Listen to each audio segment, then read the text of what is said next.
Buongiorno a tutte e a tutti, eccoci ben ritrovati con ore 13, nuova puntata di questa nostra striscia dell'ora di pranzo, una puntata che oggi dedichiamo interamente ad argomenti legati alla politica, insomma sono momenti molto caldi anche se all'esterno le temperature sono basse, ma per quel che riguarda ripeto, il mondo di quelle che sono le amministrazioni, il governo, eccetera, eccetera, insomma, sono momenti particolari, stanno accadendo cose importanti. Fra 1, 2, 3 giorni ci sono delle elezioni amministrative di assoluto rilievo, le quali tra l'altro potrebbero anche avere una ricaduta in termini proprio anche poi di governo nazionale, ma anche su tutta una logica di alleanze delle prossime amministrazioni, delle elezioni amministrative che saranno anche qui in Veneto, assolutamente importanti. Quindi oggi ho chiesto e ho il piacere di avere presenti 3 ospiti che rappresentano 3 mondi appartenenti a diversi spazi della politica, e allora innanzitutto ho il consigliere regionale del Movimento 5 Stelle, Erika Baldin, buongiorno. Buongiorno, buongiorno a voi. Poi abbiamo l'assessore al turismo e quindi in quota Lega Federico Caner, assessore al turismo della Regione del Veneto. Buongiorno. E il presidente di Veneto Vivo, Simonetta Rubinato. Buongiorno. Allora, grazie ancora per la vostra disponibilità, ovviamente ringrazio anche coloro che ci stanno iniziando a seguire da questi istanti e che se avranno piacere potranno anche mettersi in contatto con noi chiamando lo 0422 162 6798. Bene, lunga premessa per dire, quindi insomma ci sono queste elezioni, non so se lo sapevate, ci sono elezioni in Emilia Romagna questo fine settimana, sì. Siete informati, no? Vagamente. Non l'ha notato nessuno. È vicino, quindi. È vicino. E da quella dipendono un sacco di cose, perché si fanno derivare crisi, catastrofi, insomma, dell'umanità. Allora, innanzitutto, prima impressione, cioè il fatto che possano essere delle elezioni spartiacque anche per l'attuale governo, quindi il governo Conte, secondo voi è vero o no? Ma per quanto riguarda il Movimento 5 Stelle non c'è nessun problema di tenuta, anzi stiamo lavorando abbastanza bene al governo, come il precedente governo Conte 1, e vogliamo continuare fino in fondo e arrivare al 2023. E poi teniamo sempre separate le cose, perché anche gli analisti della politica dicono sempre scindete la parte, cioè le elezioni regionali da quelle nazionali, perché non si sommano e non si fanno paragoni, sono cose completamente diverse, hanno una loro storia, un loro corso, e quindi per il governo non vedo nessun pericolo di crisi, di caduta, come magari la propaganda di qualcuno vuole lasciare intendere, per prendere più voti, per strumentalizzare un voto che non ha nulla a che fare con le nazionali. Federico Canere, ho la vaga impressione che lei non sia esattamente d'accordo con la sua collega. Non so. Secondo me sì, un po' in fondo. No, io faccio una considerazione di questo tipo, dico che quello che sta accadendo in questo periodo è veramente sintomatico, perché abbiamo un leader come è stato Renzi, che è uscito dal PD e ha creato un nuovo partito. Abbiamo Zingaretti che dice che a breve cambierà il nome del proprio partito. Abbiamo Di Maio che si dimette da capo politico, dando senza anche tante motivazioni sinceramente, se non generiche. E il tutto con delle elezioni alle porte, l'Emilia Romagna, considerate importanti se non strategiche, e che secondo me in base all'esito sicuramente qualcosa andranno a considerare e a creare a livello politico come movimentazione. Cioè, di fronte a una situazione di questo tipo mi chiedo come possa un governo pensare e continuare, sento le dichiarazioni provenienti non solo dal Movimento 5 Stelle ma anche dagli altri, a governare in tutta tranquillità. Insomma, ecco, allora è ovvio che noi diciamo che forse sarebbe il caso di valutare, e questo è un appello che abbiamo fatto anche al Presidente Mattarella, di valutare se non sia il caso di tornare al voto con una condizione di questo tipo. Simonetta Rubinato, sono così fondamentali questi, cioè il risultato di queste amministrative in Emilia Romagna? Una vittoria del centrodestra in Emilia Romagna avrebbe la stessa risonanza a livello nazionale che una vittoria del centrosinistra in Veneto. cioè, sono due regioni che non hanno conosciuto, insomma, un'alternanza che secondo me poi è anche fisiologica in democrazia. Ecco, per cui sì, è sempre un bene. L'ho detto perfino Giorgetti l'altra sera, l'ho sentito in TV. L'ha esteso anche al concetto del Veneto. Quindi da questo punto di vista sarebbe sicuramente una notizia importante. Che poi questo metta in crisi il governo ne potrei quasi dubitare, perché intanto non corrono insieme in Emilia-Romagna. E stiamo parlando di Movimento 5 Stelle e PD non corrono insieme. Due, proprio un'eventuale sconfitta potrebbe paradossalmente rafforzare il governo, perché significa tornare a casa e quindi andare ad elezioni, con il rischio di non, mettiamola in termini eleganti, di non portare avanti il loro programma, in realtà di non tornare in Parlamento, perché si torna a votare con una quantità di seggi decisamente inferiore. Quindi in realtà non credo che dipenderà il destino del governo della nazione. Certo le tensioni aumenteranno di livello, perché non è che fino a qua il governo è stato tranquillo, non lo è stato nel governo Conte 1 per la diversità su alcuni temi delle forze politiche, non lo è stato fino ad oggi sul Conte 2 perché le fibrillazioni sono continue, il tema della prescrizione è lì, insomma al centro della discussione, ma non solo quello. Ci sono momenti, cioè ci sono temi di crisi importantissime sul piano industriale e economico di questo Paese, per cui non farei dipendere dall'esito delle elezioni in Emilia-Romagna il destino del governo. Certo un po' preoccupa vedere come una campagna elettorale per il governo di una regione, sia pure importante, ma insomma l'Emilia-Romagna non è la Lombardia, voglio dire, anche a livello di milioni di voti, seppure è una delle 3 locomotive del Paese. È impressionante come il tema della campagna elettorale sia questa lotta, cioè proprio ormai evidente, no? E lo dico senza giudizio per una parte o per l'altra, ma per il potere, come se i temi veri, concreti, alla fine non fossero quelli che dovrebbero interessare i cittadini. E poi anche questa divisione così forte, no? Tra il bene e il male, tra i tifosi da una parte e dall'altra, la trovo francamente, tanto più in un'elezione regionale, insomma molto, così, siamo su toni che sono assolutamente fuori dell'ordinario. Secondo me un po' più di ragionevolezza e pacatezza nel confronto gioverebbe a tutti, compreso a Salvini. Ma diciamo che, insomma, da analista esterno ovviamente, quale mi trovo a essere in questa sede, è la tendenza, io direi, di quasi degli ultimi 10 anni, no? Questa contrapposizione molto forte e con un inasprimento, magari non dell'aggressività. Una volta c'era forse più scontro tra i rappresentanti, no? Dei vari partiti, adesso sono le truppe, no? Che si scontrano. Poi però i risultati concreti quali sono? Perché gli slogan, le promesse, il confronto è fortissimo, ma per poi cosa raccogliere? Quali sono i risultati concreti? Del voto sono molto frequenti in tutta Europa, non solo in Italia. Insomma. Prima vince la destra, poi sinistra, poi c'è un continuo ricambio a livello nazionale. Questo sì. Diciamo che poi superato anche quello. Teoricamente noi abbiamo superato il concetto delle ideologie, però purtroppo quello che ancora preoccupa è la permangono nel delegittimazione dell'avversario politico.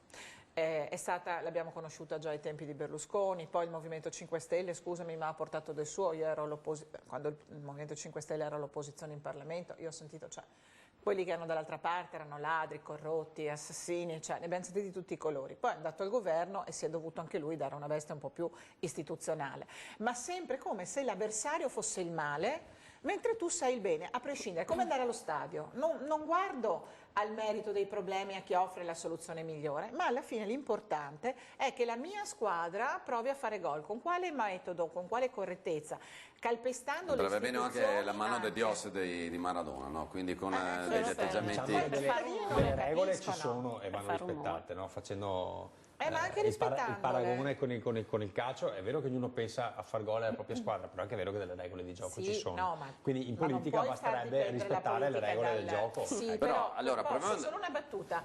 proprio il tema delle regole del gioco, rispettandole le puoi violare, c'è stato il caso della commissione, della giunta per l'autorizzazione sulla questione di Salvini, in cui tutto è stato politicizzato al punto che si è votato al contrario di quelle che sono le posizioni. La gente non capisce più nulla. Beh, insomma, sì, questo perché... Guarda che lo dico anche del centro-sinistra. Questo perché siamo di fronte a un processo politico. Questa è la verità. Ho capito, ma non puoi usare una commissione che deve fare quel lavoro. Però Salvini a un certo punto, siccome si sta istituzioni. cercando di far passare nel collettivo, diciamo a livello generale, che in sostanza Salvini ha torto e vuole difendersi in Parlamento cercando di fare addirittura acquisizioni negli altri partiti per trovare parlamentari o senatori acquistandoli di fatto, no? E per votare contro, lui a un certo punto si è stancato, ha detto no va bene, sapete cosa vi dico?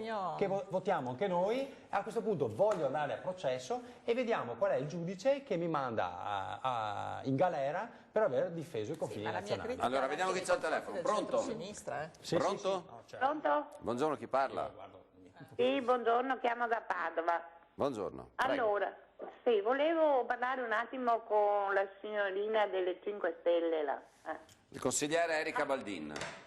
Sì, beh, vabbè, mettete il nome perché io non sono obbligata a sapere No, ma io il sì nome. signora, ognuno fa il suo, dai. Appunto, Ok. appunto, mettete i nomi, ok. Adesso Allora, prima cosa, finalmente avete capito che siete diventati la porcheria di questo paese, va bene? Proprio come moralità del vostro capo. Un delinquente, il signor Grillo, che ha ucciso 3 persone, non ha fatto un giorno di galera, è inutile che faccia quella faccia là.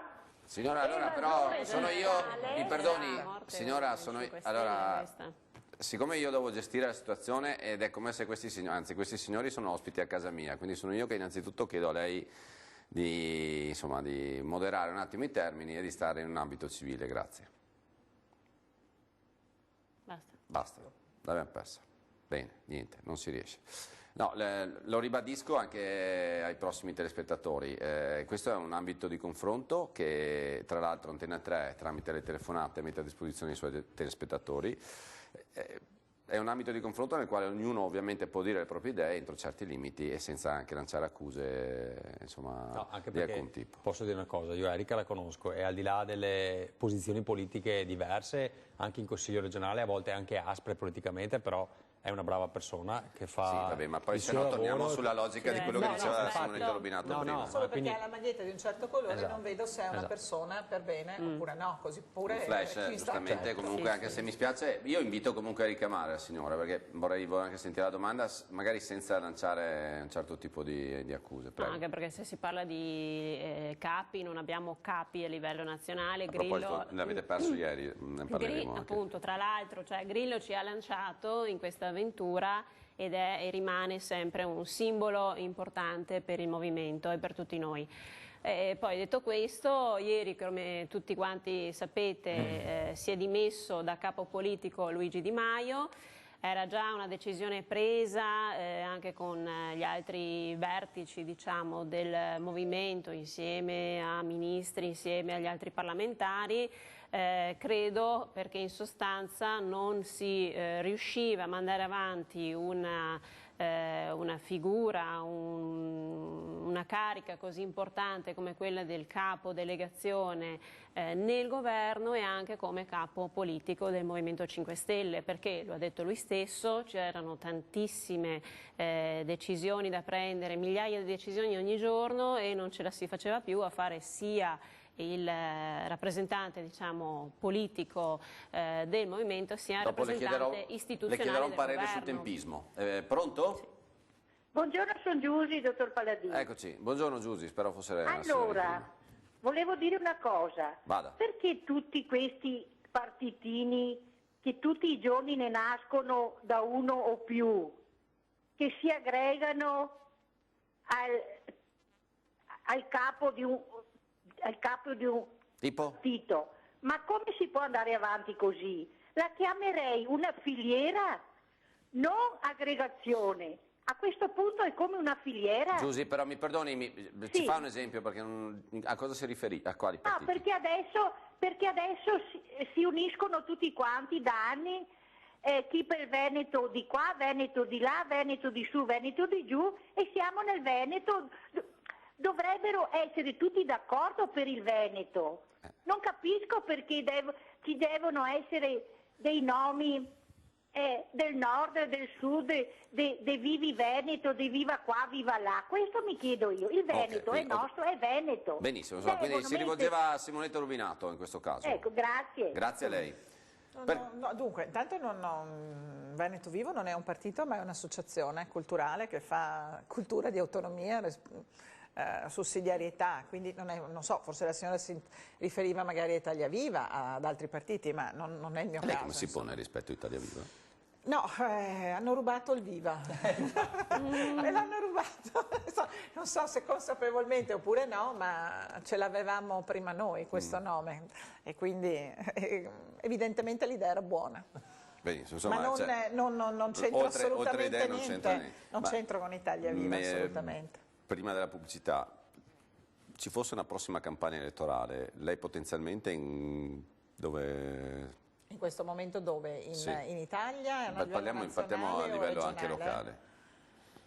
Francamente non ho rinnovato la testa del Partito Democratico perché in particolare in Veneto trovo che la sinistra è stata timidissima e non coerente sul tema del federalismo e dell'autonomia, pur avendo votato una riforma in Parlamento nel 2001 che ancora non è attuata, non ha detto un sì convinto e in questo non riesce a rappresentare il DNA e il sentiment profondo dei veneti.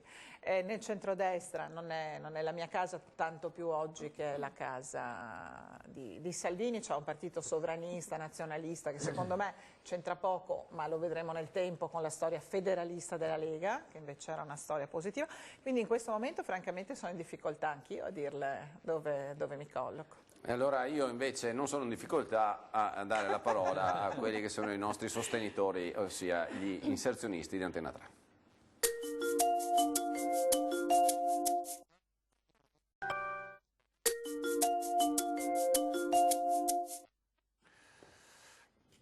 E rieccoci, allora continuiamo la nostra chiacchierata, vi ricordo... sono felicissimo di ricevere le vostre telefonate come sono i miei ospiti, però ovviamente vi prego educazione e rispetto del prossimo e delle idee del prossimo, perché insomma è la cosa fondamentale. E a proposito di idee, io insomma era arrivata l'interruzione e volevo commentare con Erika Baldin il tempismo di Di Maio, cioè ovviamente lecite le scelte di chiunque, ma farlo esattamente a 3 giorni perché poi voi state sminuendo la partita dell'Emilia Romagna, però mi permetto io un attimo da analista. L'Emilia Romagna ha 2 fattori fondamentali, sarebbe l'ultima regione diciamo del nord a mancare al centrodestra, per cui vorrebbe dire che tutto il nord in termini ovviamente amministrativi regionali è a trazione di centrodestra, ma in più diciamo che dopo la Lombardia, forse e insieme al Lazio, è uno dei centri di potere più importanti della nazione, perché ci sono tanti, insomma, ci sono multi-utility importantissime, ci sono istituti bancari importantissimi e non me ne voglia Federico Caner, ma in termini di potere conta sicuramente più del Veneto in un contesto nazionale. È vero, l'Emilia Romagna è una grande regione. Quindi che l'Emilia Romagna, tra l'altro con CDA importanti che scadono esattamente fra 2 mesi, se cambiasse trazione io penso che non sarebbe proprio una cosa da poco in termini politici. Non è una cosa da poco, però il fatto che si sia deciso proprio adesso insomma, che Di Maio si dimettesse da capo politico può essere anche un bene, nel senso che potrebbe avere, e lo ha già detto, che potrebbe avere più tempo proprio per la campagna elettorale e quindi essere in Emilia in questi giorni al pari degli altri suoi competitors che, come abbiamo visto, Salvini, non la Borgonzoni, ma Salvini è là ogni giorno a battere per la campagna elettorale. A suonare campanelli. A suonare campanelli in giro. Nel vero senso della parola, direi. Mentre magari i 5 Stelle si son visti un po' meno, proprio perché presi dai lavori in Parlamento, lavori anche in il PD si è visto Ministero. poco. non so neanche se ci sia il simbolo del Partito Democratico. Non lo so, però. Questo, anche questo è fatta una scelta. Quindi diciamo che Di Maio tenta una ricongiunzione con Salvini, no? Dopo il periodo del governo dice adesso negli ultimi 3 giorni di campagna elettorale vado quello in... lo escludo. Sì, no, Io bisogna fare ho sempre avuto la sensazione comunque, qualcuno l'ha anche detto, quindi non è che mi sto inventando niente di nuovo, che comunque tra i due un rapporto, un dialogo ci sia sempre stato.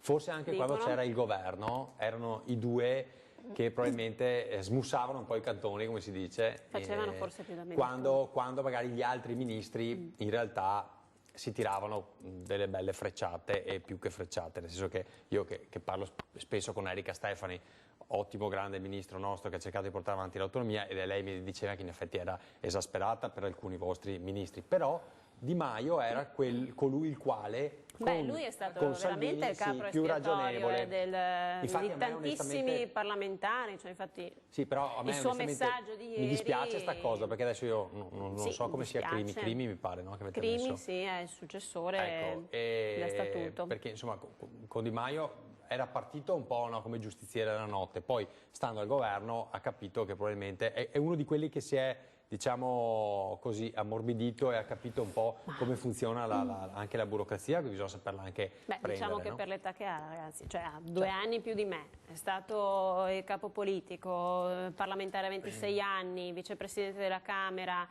e ministro degli esteri, cioè, sì, magari era anche carino dire che visto le crisi internazionali si doveva impegnare anche su quelle, visto che è il ministro degli esteri, però sentiamo chi c'è al telefono. Pronto? Si sta impegnando moltissimo su quello. Pronto? Buongiorno. Buongiorno, chi parla? Parlo Lino da Veveraro. Lino?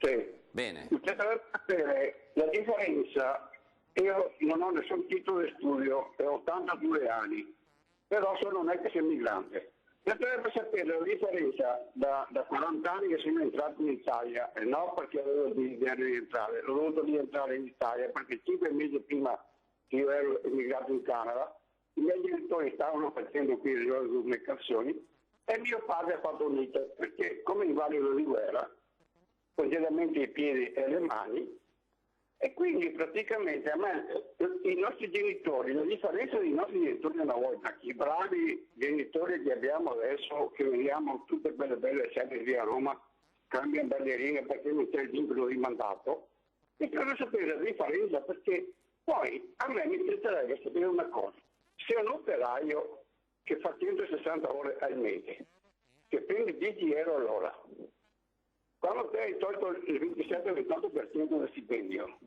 vai a casa meno di 1.700 euro al mese. Ma mettiamo da 1.700 euro al mese. Lino, mi scusi, può arrivare al dunque? Perché tra l'altro la sentiamo estremamente male. Cioè, la domanda qual è? Bene. Allora, perché io con 17.000 euro, 17.000 euro all'anno, un operaio che ha figli da mandare a scuola, come fa a vivere?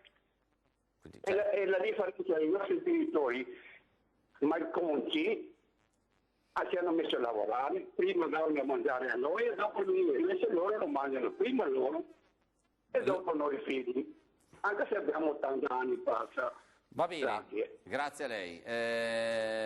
Io non ho capito se era una questione di lotta di classe o di ruoli. No, sì, di generazioni, poi anche uno sfogo per la situazione. Probabilmente questo signore ovviamente ha 82 anni in pensione e denuncia un po' quella che è la situazione precaria di tanti pensionati e di tanti lavoratori che magari, secondo lui, non riescono a fare una famiglia perché hanno un reddito troppo basso. Questo è il tema della tassazione che c'è in Italia e che infatti noi abbiamo sempre cercato di affrontare. A livello veneto abbiamo cercato di affrontarlo con il tema dell'autonomia, perché l'autonomia secondo me ci permette di gestire meglio le nostre risorse e quindi anche evitare l'inasprimento, diciamo, di quella che è la tassazione locale, premesso che il Veneto a guida Zaia è l'unica regione che non ha l'addizionale IRPEF regionale, quindi uno sforzo è già stato fatto, però certo che si potrebbe fare molto di più se si utilizzassero meglio le risorse, quindi questo tema qua, portato poi a livello nazionale con il lancio di Salvini della cosiddetta flat tax, no? Quindi della tassazione bassa, base e uguale per tutti quanti, permetterebbe di abbassare anche i redditi più bassi e non solo quelli più alti, come qualcuno dice, le tasse, per permettere alla gente di investire sul proprio futuro. Quindi, visto che ha reintrodotto lei il tema dell'autonomia, io andrei su questo, no? Stiamo parlando di Veneto e mi rivolgo ovviamente anche alle, insomma, l'idea dal vostro punto di vista è abbastanza chiara. Certo. Beh, anche per noi, lei anche fa parte come di un Movimento programma. 5 Stelle è chiarissimo l'obiettivo e ci arriveremo, spero, nel giro di poco. Anche perché è stato presentato la legge che quadro. vorrebbe Zaia, l'obiettivo che... Ma guardi, io trovo molto contraddittorio da parte del nostro Presidente dire voglio l'autonomia e far scrivere nella bozza di trattativa anche strade, ponti, autostrade e poi cedi di fatto la sovranità che ti spetta all'ANAS e mi rivolgo alla questione delle strade regionali del Veneto. Con l'accordo che è stato firmato con ANAS, che 720 km di strade regionali vengono ora passate alla gestione di ANAS nazionale. Certo, oggi, quindi mi sembra un po' un'abdicazione alla nostra sovranità e alla nostra autonomia, richiesta di autonomia. Scusami, ma non è una contraddizione. Invece, noi abbiamo una situazione attuale adesso. State ammettendo che non siete in grado di gestirle al meglio? No, che avete bisogno di mamma Roma? Non è che non siamo in grado di gestirle, perché guarda caso CAV, che è una società partecipata al 50% della regione, ha milioni di utili, quindi non è questo il problema. Perché non potevano essere gestite da CAV queste strade? Infatti il ragionamento che sta facendo il Presidente è proprio quello di far sì che CAV, che è una società che funzioni, diventi un domani una società che riesca a gestire anche le altre strade, però per fare questo in questo momento c'è bisogno di un passaggio che è quello di lasciare queste strade dove noi attualmente non abbiamo le risorse per intervenire, lasciarle finché non abbiamo, ripeto, le competenze e le risorse da parte dello Stato centrale. È ovvio che noi non siamo in grado di gestirle. Velocemente sulla partita della cessione ad ANAS. La partita è che il Veneto è a livello di risorse la prima regione del sud, mi spiego, nonostante l'enorme residuo fiscale che diamo al Paese e alla solidarietà nazionale, di tutte le regioni del centro-nord il Veneto è sottodotata. Quindi ha riconosciuti i fabbisogni standard bravissima e una spesa storica bassissima. Siamo, come si dice ai nostri concittadini veneti, becchi e bastonai. Allora il punto è che però, secondo me, mi permetto di dire, sono 2 anni che c'è un tavolo di negoziato aperto sull'autonomia. Magari porre il tema delle strade, dimostrando la necessità di avere maggiori risorse, di adeguarle, cominciare a prendere qualche competenza portando a casa il risultato, è meglio che questa cosa, tra l'altro condivisa dal centro-sinistra, è incredibile che questo... No, scusami però, perdonami, fammi completare il ragionamento. 2018, Trento e Bolzano, che sono maestri di autonomia, buon per loro, peggio per noi, hanno festeggiato a settembre 2018 i 20 anni dell'inizio dell'autonomia speciale, cioè 20 anni di autonomia piena sulle strade. Per loro è stato l'inizio del percorso, perché è la cosa più semplice. Ti porti a casa le strade, le risorse da ANAS e le gestisci meglio, che ci vuole poco a gestire meglio di ANAS. Bene, loro festeggiavano i 20 anni di autonomia infrastrutturale, noi siamo costretti a restituire, tra l'altro, accordo tra il presidente della leghista Zaia e il ministro del PD del Rio, quindi è paradossale, si sono messi d'accordo, anziché per adeguare le risorse del Veneto, dopo 2.300.000 voti per il sì, per restituire le strade all'ANAS, per poi vedere se ci tornano le risorse e per poi, perdonami, la gestione della CAV, gli utili che restano sul territorio, va benissimo, ma chi paga? I veneti che ci passano sopra. Quindi non solo i veneti, ma molto i veneti. Il punto è che noi dobbiamo lottare con la schiena, con la schiena dritta per un adeguamento delle risorse di questa regione. Questo è il punto e mi preoccupa che ci sia invece un accordo, per esempio sulle strade, che vede insieme, pensi un po' lei, il centrodestra e il centrosinistra per fare un'operazione che secondo me è assolutamente fuori dalle logiche dell'autonomia.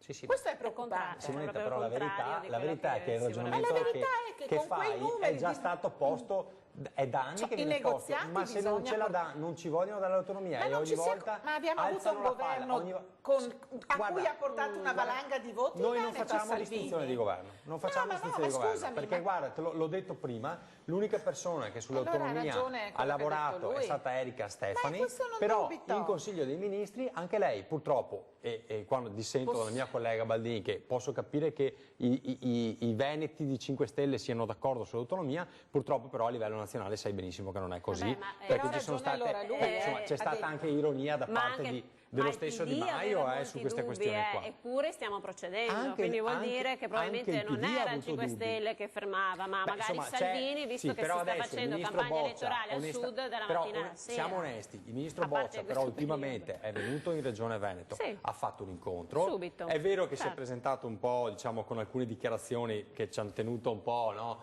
con il fiato sospeso all'inizio, poi però c'è stato l'incontro e devo dire che comunque ha ripreso i lavori di Erika Stefani e li ha portati avanti. Ma ha anche detto una cosa molto importante. Il blocco non è avvenuto da lui questa volta. E invece ha detto una cosa molto importante. È avvenuto da Renzi innanzitutto, Italia Viva, che vuole legittimarsi al sud, e da una parte di 5 Stelle, una parte, non dico tutti, ma una parte che ha tenuto il sacco a Renzi su questa questione. Ecco, allora, io capisco quello che dice Simonetta, sarebbe meglio allora, vediamo cosa ne pensano al telefono. Pronto? Ci prendono in giro. Pronto? Allora, veramente contiamo nulla, perdonami. Sì, pronto? Scusate che non sento il telespettatore. Pronto, chi parla? Buongiorno, Roberto, chiamo da Padova. Volevo riferirmi alla telefonata che ha avuto prima da quella signora che si è rivolta in modo maleducato alla rappresentante del 5 Stelle, no? Sì. E ho trovato opportuno il suo intervento, che ha detto è mia ospite, però volevo che la signora stessa commentasse una cosa. La signora si è rivolta in modo maleducato, sgarbato, ma non mai così sgarbato come si rivolgeva Grillo. E purtroppo non c'era nessun... Però mi perdoni, io qui non ho ospite Grillo, ho il piacere di avere ospite Erika Baldini. Purtroppo non c'era nessun moderatore a fermare le stupidaggini che diceva il suo capo. Signor Roberto, mi perdoni, io, come farebbe sicuramente lei a casa sua, io ho qui ospite Erika Baldini. Io per quello che conosco non l'ho mai vista approcciarsi in maniera, diciamo, violenta, dal punto di vista verbale con le persone, per cui mi sono permesso di... Ma capisca quello che voglio dire io, non sto commentando la signorina che non conosco, lei ha come riferimento Grillo. Ok, allora... Se uno ha come riferimento Grillo e ha come capo, è difficile che possa poi lamentarsi, perché chi semina vento raccoglie tempesta. Questo volevo dire. Okay. Assolutamente è una persona, come no, chi semina vento raccoglie tempesta. Certo. Chi semina vento raccoglie tempesta, non è mica una novità questa. Grazie Quindi Roberto. lei potrebbe, sicuramente è una persona educatissima, e però andare a porsi come capo un essere del genere che parla in quel modo, perdono ogni possibilità di criticare chi parla in quel modo, a loro. Va bene, grazie. Allora, rispondere... sarebbe Baldini vittima di Grillo. Allora, tanto grazie Roberto per il chiarimento.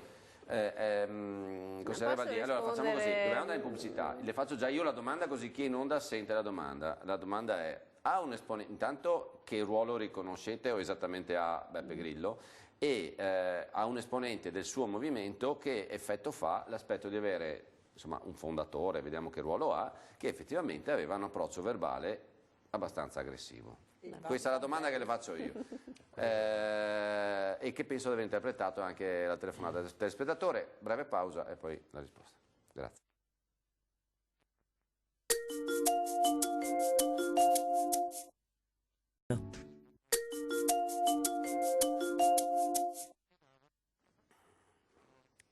Per dovere ovviamente di ruolo diamo, dopo chiudiamo anche, insomma, questa mezza querela con i nostri telespettatori della zona di Padova in particolare, relativamente al fondatore del Movimento 5 Stelle Beppe Grillo. Insomma, sono arrivate 2 telefonate, nelle quali una un po' più aggressiva, l'altra un po' di meno. Sostanzialmente dicono il Movimento 5 Stelle ha come capo Grillo, il quale è molto aggressivo nel modo di porsi, eccetera eccetera. Ma io dico che Grillo ha avuto l'onere, l'onore di coagulare attorno alla sua figura tutte le diverse anime di un movimento che è nato come protesta e poi è diventato un movimento che sa fare le cose, lo abbiamo dimostrato in questi 2 governi. E nonostante questo, insomma, è arrivato in pochissimo tempo ad avere un consenso spaventoso da quello che eravamo 10 anni fa. Abbiamo esattamente 10 anni e nel giro di 5 anni è andato al governo. Quindi è chiaro che c'è anche un passaggio di come dire, dialettica diverso che va fatto, ma ripeto, Grillo è colui che ha iniziato e se ogni tanto se ne esce con una sua considerazione, rimane una sua considerazione, non è il capo di nessuno, è un grande trascinatore, è colui che ha fondato il movimento insieme al defunto Casaleggio. Ma no, noi decidiamo in maniera molto autonoma, semmai le decisioni vengono prese su Rousseau con gli attivisti, ognuno è libero di pensarla come vuole, però poi alla fine c'è una decisione che taglia la testa. Sì, però al è vero che non avete più linea politica adesso, scusami Ma se allora, te lo dico onestamente, guarda, perché lui a è partito, marzo... lui aveva i suoi modi, Grillo, dal mio punto di vista non condivisibile, ma insomma li aveva, però c'era una guida. Ma la linea politica ora, nostra è non fare c'è più una il linea. bene dei cittadini. Vabbè, quello ma deve essere il nostro faro, che non vuol dire fare gli la interessi. condizio sine qua non No, di ma ogni guarda, partito e movimento politico. Ogni partito non è vero, perché magari sì, si fanno molto spesso gli interessi di qualche privato e non quelli del bene comune. Quindi su questo, questa è la nostra linea politica a prescindere. Poi se ci sono state delle diverse opinioni su altri temi, che ne so, sulle infrastrutture, non è detta ad a caso. esempio, alla fine siamo sempre riusciti a trovare Guardiamo come è stato la gestito il sintesi. ponte di Genova. Cioè, voi avete 2 problemi, scusami se mi permetto, ma non c'è linea politica e poi avete catapultato centinaia di parlamentari a Roma, in Parlamento, senza avere un minimo di base culturale, diciamo l'ABC della politica, soprattutto dell'amministrazione. E te lo dice uno che è in Lega dai primi anni 90, nonostante l'età, e mi ricordo che anche noi avevamo questo problema. Sì, ma la differenza qual è stata? Anche noi avevamo un capo forte come era Bossi, sopra le righe anche su determinate, però avevamo una linea politica molto chiara, che era l'autonomia, poi per un periodo è stata anche l'indipendenza, ma in ogni caso la trasformazione del paese in un sistema federale, e soprattutto non siamo mai stati catapultati in Parlamento così, perché siamo partiti dal basso, passando io ho fatto il presidente di quartiere, poi consigliere regionale, non è colpa nostra. Però se tutti ti catapultano là, devi avere almeno l'umiltà di cominciare a dire aspetta che vado dove che sei i bottoni prima di schissarli. Abbiamo fatto 5 anni all'opposizione e molti sono cresciuti, sì, ma in Parlamento e abbiamo meritato il 32% delle preferenze, sono pochi quelli che hanno avuto un'esperienza amministrativa. Per esempio tu stai facendo un'esperienza in regione, un domani se vai a fare del parlamentare hai già un bagaglio culturale. Se i cittadini ci hanno valutato per quei 5 anni all'opposizione, probabilmente hanno anche capito che eravamo in grado di fare le cose. E infatti in 20 mesi con il nuovo governo abbiamo fatto 40 provvedimenti. In realtà all'opposizione... Cose che non erano mai state fatte prima. Scusate, dettaglio dei parlamentari, io ad esempio. Io faccio un po' un'analisi oggettiva da fuori. Cioè, non è che ci si merita un 32% per l'opposizione. L'opposizione, cioè il gridare addosso a chi governa, soprattutto in determinati periodi storici come questi in cui governare con i conti pubblici è un po' difficile, ovviamente paga anche, ha pagato. Poi il problema è che voi, giustamente, avendo avuto quel risultato, per l'opposizione fatta in modo anche un po' molto sbraitato, dopo vi siete trovati a dover governare e quindi a misurarvi con i problemi concreti, oltre che con le alleanze dei partner che dovevano governare con voi per dare un governo al Paese. Allora a quel punto i nodi vengono al pettine. Credo che le dimissioni di Di Maio dicano che, e questa è assolutamente una critica oggettiva, non è una critica, è una constatazione, ecco, dicano che il movimento è in crisi di identità, perché era più facile essere il movimento della protesta che il movimento di governo, tra l'altro sperimentando un governo con il centrodestra e oggi un governo con il centrosinistra, quindi con un trasformismo un po' di altri tempi. Quindi è evidente che Di Maio rappresenta oggi, ha preso su di sé sta croce, rappresenta la crisi del movimento che sta passando. No, perdonami Erika, i numeri delle elezioni anche ultime lo dicono, adesso anche i risultati delle prossime elezioni regionali attesteranno, come dire, se il movimento regge anche la sfida elettorale dopo la prova di governo e se si attesterà poi in una dinamica di collaborazione, alleanza strategica col centro-sinistra oppure no. Cioè è in pieno divenire secondo me l'identità del Movimento 5 Stelle in questo momento. È una fase nuova sicuramente, però ai cittadini italiani non credo interessi molto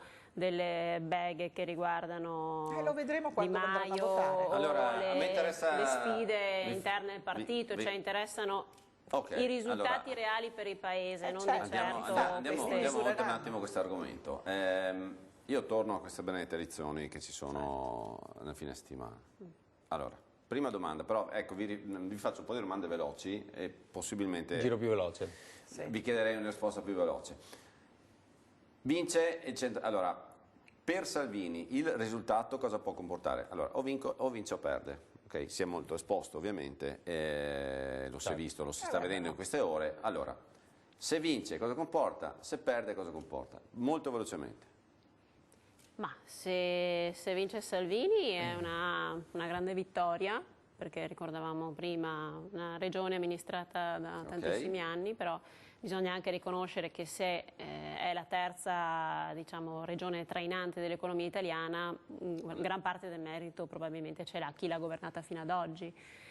Se invece perde diventa un bello smacco, perché sta investendo molto, perché è sempre in Emilia-Romagna e anche al posto molto spesso della candidata che non parla mai, non si vede, e quindi è una Velocemente, bella se prova. vince, se perde. Allora, per Salvini, per me è un win-to-win, cioè nel senso che Salvini se vince ovviamente rafforza la sua posizione, rafforza la posizione della Lega, anche se concordo con Simonetta su una questione. Dovrebbe cadere il governo di fronte a una situazione di questo tipo, ma probabilmente non cadrà proprio perché faranno di tutto PD e 5 Stelle per rimanere in piedi, perché sanno che se andranno a votare saranno a disfatta totale. Quindi su questo concordo, anche se la logica vuole, per le ragioni che ho detto prima, tutti i cambi politici, che si vada a casa.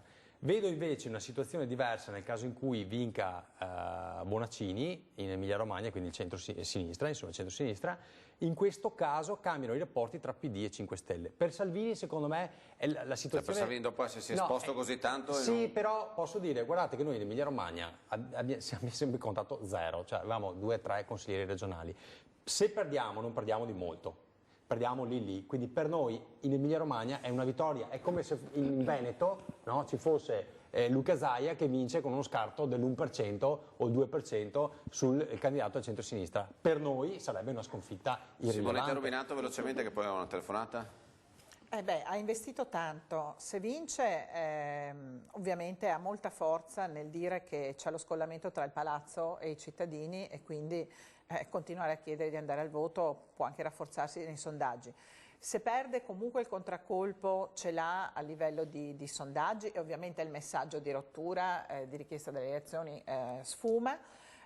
Quello che è un tema vero che sottolineo qua, prima abbiamo parlato sulle strade, ma lei lo diceva bene prima, la domanda è una regione che pure è così, come dire, organizzata, ben governata, anche grazie al lavoro dei cittadini emiliano-romagnoli, degli imprenditori, delle imprese, delle università, una regione che comunque ha 1 milione e mezzo di abitanti in meno di noi, perché conta così tanto politicamente in Italia e noi non riusciamo a pesare così tanto? Lei l'ha detto prima, il tema è vero, la difficoltà di portare a casa in un negoziato delle risorse, visto che c'è una iniquità oggi. Se noi avessimo la spesa, ho fatto i conti guardando i dati della Svimez, che non è certo amica del Veneto, se noi avessimo la spesa pro capite degli emiliani come spesa pubblica per investimenti, avremmo 2.000 euro in più a cittadino veneto, che vuol dire 10 miliardi. Scusa se ti interrompo. Allora, no, perdonami, qui c'è una riflessione da fare che vale per tutti, del peso politico di una regione che ha il peso economico del Veneto. Pronto? Pronto? Sì, buongiorno, chi parla? Adriano di Montebelluna. La Mi piacciono tutti e 3 i suoi ospiti. La signora Rubinato. Mi perdoni se non la sentiamo veramente male. Non riusciamo a capire perché abbiamo penso qualche problema con l'audio. Allora facciamo così, noi andiamo in pubblicità e vediamo se per caso riusciamo a riprendere la telefonata dopo, perdonatemi.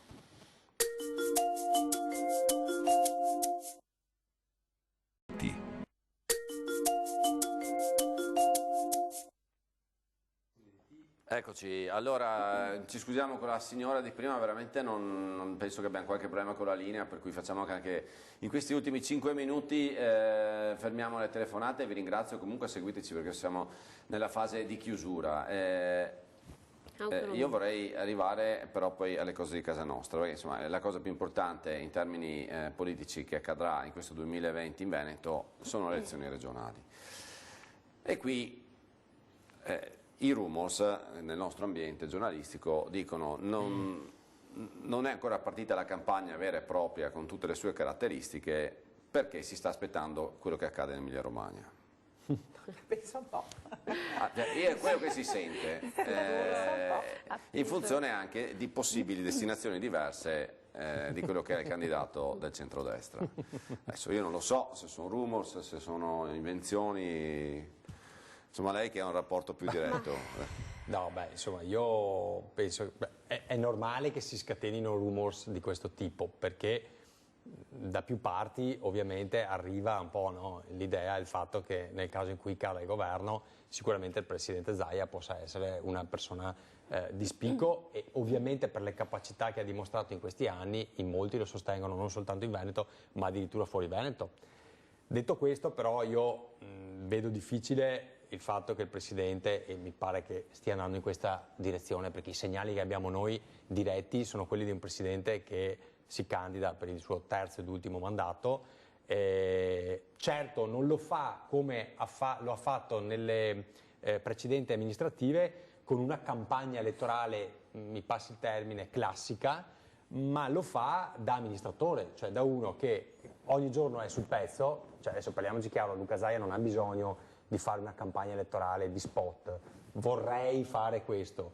Luca Zaia è Luca Zaia, lo conoscono tutti, sa cosa ha fatto, si sa qual è il suo programma elettorale di continuità, e lui va a fare una campagna elettorale dimostrando quelle che sono, no, le opere che ha fatto e quello che intenderà fare, e non ha bisogno di partire adesso, quindi io non credo che stia aspettando cosa succede in Emilia Romagna. Segretario Urbinato, il PD secondo lei di centrosinistra chi potenzialmente sacrifica sull'altare? Non ne ho idea, ed è molto grave che dopo 5 anni di opposizione non sia stato costruito un progetto politico e una proposta di candidatura che dovrebbe già essere sul campo ed emergere in modo evidente. Significa che si sono sprecati in gran parte 5 anni di opposizione. Detto questo, una battuta me l'hai data proprio giusta. Il Presidente Zaia è già in campagna elettorale, in realtà, è in battaglia, e lui ha sottolineato una cosa, da amministratore, no, taglio dei nastri, le cose buone che vengono fatte, lui c'è, perfetto. Il punto è che oggi al Veneto, secondo me, servirebbe più che un presidente amministratore, che pure è una cosa importante, servirebbe anche un presidente politico, perché abbiamo il tema del negoziato sull'autonomia, e lì serve, come dire, una cosa che va oltre l'amministrazione, ma arriva a una capacità e una caratura politica importante, perché la partita è difficile, sono 2 anni e mezzo che stiamo così, c'è il tema, l'ho detto prima, delle risorse che per noi è strategico, e quindi io mi auguro che ci sia una candidatura che non sia solo da amministratore. Inciso solo perché me l'hai tirato fuori. No, ma il Presidente Zaia ha una caratura nazionale, perché basta vedere cosa ha politico, fatto. Progetto politico, sì, vabbè, progetto però politico. guarda che innanzitutto il Presidente è stato inserito nel direttivo nazionale del partito, quindi per esempio lui adesso ha una voce di un certo tipo, anche nel una chiusura Federico, in regione non c'è mai, in consiglio regionale se l'è venuto 4 volte in tutti i 5 anni. In consiglio regionale, quindi, scusami, se mi permetti, ma non è che il Presidente, tu guarda tutti i consigli regionali e dimmi quanti presidenti sono presenti al consiglio regionale. Vabbè, però insomma un minimo di partecipazione, c'è nelle cose importanti, c'è nelle cose, il bilancio c'è nelle cose importanti. La presenza ogni giorno, adesso, e con tutto rispetto, non è che in consiglio regionale a inaugurare a sagre, feste, no, sagre, feste no, è il suo lavoro programmare e andare a rappresentare. Ma dai, se discutiamo non mi puoi dire che è un amministratore. Allora guarda, è meglio che lasciamo perdere. Io sto dicendo sarà un politico, ma non un amministratore, perché di fatto lascia fare agli altri, è in campagna elettorale 5 anni. Che stai dicendo tu? Quindi mettiamoci d'accordo. Progetto politico significa pensare, per esempio, che per l'autonomia serve un movimento regionale, territoriale, territoriale che poi si federa a livello nazionale. Zaia, col consenso che ha, dovrebbe vestire un progetto politico come questo. E allora invece non lo ha il fatto. negoziato Sta e la flirtando con partita Zaia. cambierebbe Minato, completamente. sta flirtando con, No, ovviamente non sto a livello flirtando. politico. Sto dicendo No, no, che considerando il lui ha la possibilità di lanciare un progetto politico che è l'unico strumento per arrivare a un'autonomia vera progetto per il politico, Veneto. Se invece accetta semplicemente di essere Simonetta, un bravo non politico puoi del Consiglio ridurre- nazionale di Salvini, non puoi ridurre questo eccetera, tema eccetera. a livello regionale, perché No, sai no, benissimo no. che Roma non te lo darà mai. Vogliamo Se non parlare di parte- modello CSU Bavareso, di modello SVP sì, ma deve Trentino? Siccome c'è essere già un una piano crescita per culturale l'autonomia, si tratta nazionale, solo di perché andare avanti altrimenti con non passi. passa, Vabbè, non io ho ce l'avrà espresso la mia come idea. scontro Ci serve Veneto-Roma, un presidente non passerà politico. mai, passerà se passa una cultura Non è uno nazionale, scontro, che è è quello un che stiamo negoziato. Fatemi solo fare una È un domanda. negoziato. Movimento Vedrai 5 quando Stelle ha il deciso governo chi è arriverà anche candidato. l'autonomia. L'ho No, visto, beh, infatti. probabilmente... Un attimo, signori. Senza 5 Stelle, governo Lega senza 5 Signori, Stelle vi prego, arriverà anche vi l'autonomia. Al volo che siamo in No, chiusura. sull'autonomia invece stiamo facendo dei passi avanti notevoli, probabilmente ci saranno anche delle novità prima delle elezioni del Veneto, ma detto questo, perché mi sembrava doveroso, dato che l'altra volta è stata stoppata proprio da ministri leghisti che avevano fatto delle osservazioni di incostituzionalità sulla bozza per Non apritemi l'autonomia. l'altro dibattito perché non E finisce comunque prossima settimana ci saranno probabilmente le candidature e il nostro percorso come al solito di scelta di candidati online, graticole nei territori eccetera eccetera. Bene, signori, grazie, è stato assolutamente un piacere, è un piacere anche stare con tutti i nostri telespettatori che ci seguono da casa, che ci hanno chiamato, un caro saluto e rimanete sugli schermi di Antena 3 Nord-Est. Ciao a tutti.